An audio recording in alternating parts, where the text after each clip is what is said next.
Welcome back to my Ask a Knitter series, where I answer common questions I get asked when I'm teaching knitting classes. In today's video, we're going to take a look at raglan sweater construction. So it may be sweaters, it may be cardigans, it might be top down, it might be bottom up, but we're looking at all things raglan. So if you want to learn a little bit more about raglans, then follow on and make sure that if you want to watch all of the videos in this series and not miss any, make sure that you subscribe to our channel now. Let's take a look at a raglan shoulder design now. This can either be top down or bottom up.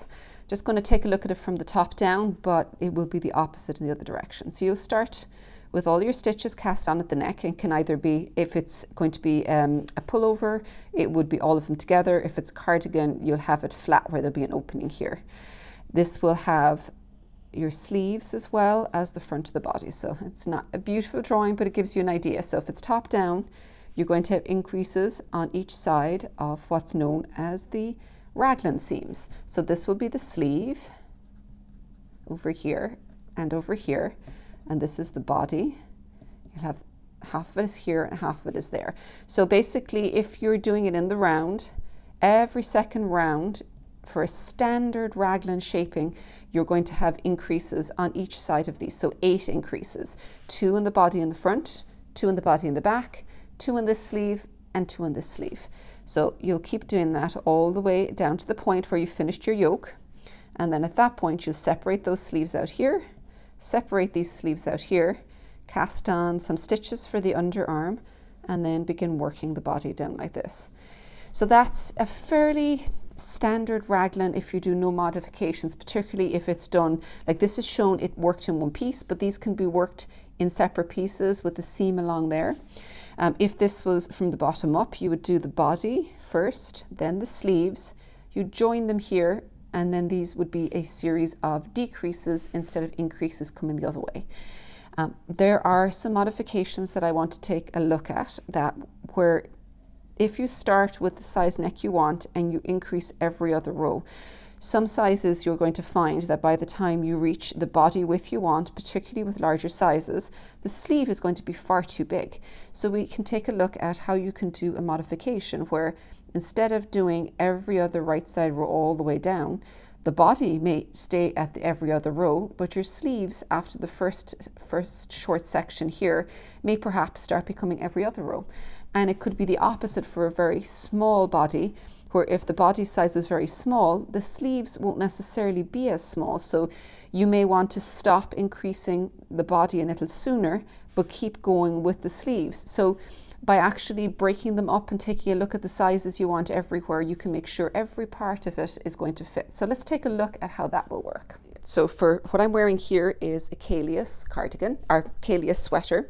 This is the slate fur cardigan, and this baby one is the Iceling cardigan. Standard construction for top down is you're going to have 4 raglan seams, 1 on each side of the shoulder, here and here, on this side, and 1 here and here. So what you've got then is these will be your raglan seams, and if it's in the round, it would be every second round you're going to do an increase on each side of those, and then the other round you just have a plain round, whether it's knitting or whatever pattern stitch you happen to be doing for that. So that's the basic idea of raglan, because when you've got 8 increases every second round or every second row, it's going to create a circular effect, and you're going to be basically making a circular tube going down. So in theory, it should work, right? I mean, that's the whole theory behind it. However, there's one particular problem that it doesn't always take into consideration, and that's the fact that our bodies are not particularly symmetrical, and we're definitely not cones. So if you start off with the number of stitches that you need for your neck, and you do a very regular increase for both the sleeves and the body all the way down, you're going to have your sleeves getting as big as your body, which is not the way we're made, particularly as the sizes get larger and your bust size gets larger, your upper arm isn't going to proportionately get that much larger. So that's actually quite a big problem with top-down raglan construction. What I do for that to actually modify it, that I find makes a big difference, and what I do in all my patterns, is I don't have a standard raglan. I will adjust the rate of increase to match the body size that we want to get. So for instance, if you've got the smaller sizes, you actually probably want a little bit more for the sleeves than you want for the bust. So you might only want perhaps, say, 32 inches for the bust, but you'll still want a good 11 inches, 12 inches for the sleeve, because most people's arms will, at that size, will be a little bit larger proportionate to the bust size. So in that case, what you'll be doing for those smaller sizes is you'll slow down towards the end, the body increases rate, and you keep going with the sleeve. And then as sizes get bigger, you'll go in the other direction. As you start working down for the body size, you'll start slowing down the rate of increase on the sleeve increases. And that will mean that when you get to the bottom, you have the size of the sleeve you want and you have the bust size you want. And then the last thing you're going to want to take into consideration is the depth of the yoke. So if you want a yoke that's deep enough and you don't want to have a very large section with no increases at the bottom, you'll also need to kind of start slowing down all of the increases so that you get enough rows for the yoke to be deep enough and also give you all of the numbers that you want for each of the sizings. So it's a little bit more complicated than it would seem. So like that's top down, where you begin at the top and you start at the bottom here.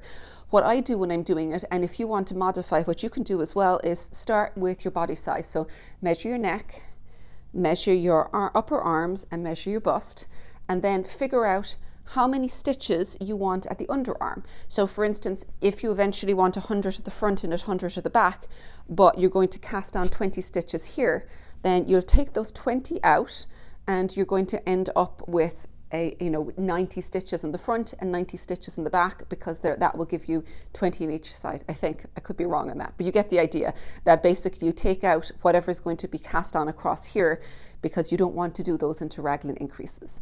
Then I'll actually draw out, just get some knitting graph paper. You're probably getting sick of hearing me say that in this series, but it's really useful.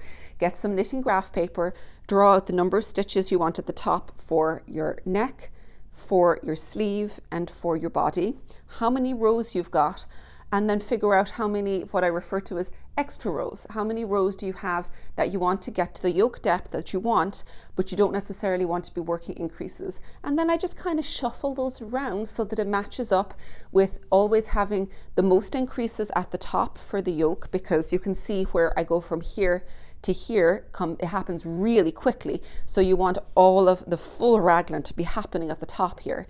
And then as I come down here, I can start slowing down, because once I reach this point here, everything increases much, much more slowly. So that's where you can start decreasing the rate of increases, which I know sounds a bit funny, decreasing your increase rate, but you can start spacing your increases out a little bit more.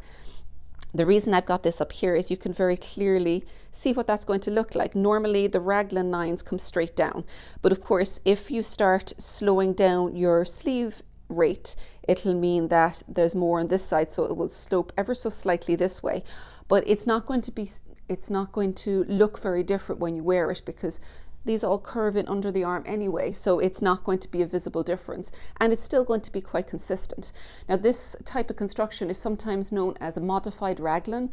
I don't actually even call it that, because to me it's a sensible raglan construction, because it makes much more sense in terms of how our body's shaped, and it means we can make sure that it's going to fit us and look well on us in every part. So we're assuming with this one that it's top down seamless. You can also do a bottom up, in which case you start with the body and the sleeves, and then you will join across here, and you'll do a series of decreases going up rather than increases going down. So you can do exactly the same thing, but you do need to be quite careful with calculating your row gauge, because you're going to be starting to want to do your decreases more slowly at the start and then more rapidly up here. With that type of construction, one of the things that's a little bit tricky is when you're putting these in at the same time with this, it's very hard to try and get that to work around. So usually what I'll do is I'll have a cord and I leave a loop of cord out the top here, and that allows you to fit your sleeves in a little bit more easily. But it is a little bit tricky, and it kind of it takes probably an inch or so before you can more comfortably work it all the way around. There's also a load of different types of decreases and increases you can do, and that will completely change the way it looks. And in this case, the calyus, This looks like it's the decrease, but it's not. What I've actually done is, this is a central double decrease with the yarn over in each side to create a decorative raglan seam line. And then the increases on each side are make one right and left increases out along each side. So it means that it doesn't matter what I'm doing with my increase rate, I can keep that seam line looking the same. I hope you enjoyed today's video in our Ask a Knitter series. If you want to make sure that you don't miss any of the ones in the series, then ensure that you subscribe to the channel. Up next, we're going to take a look at saddle shoulder construction. So just watch the next video if you want to learn a little bit more about that. And thank you for watching today's video.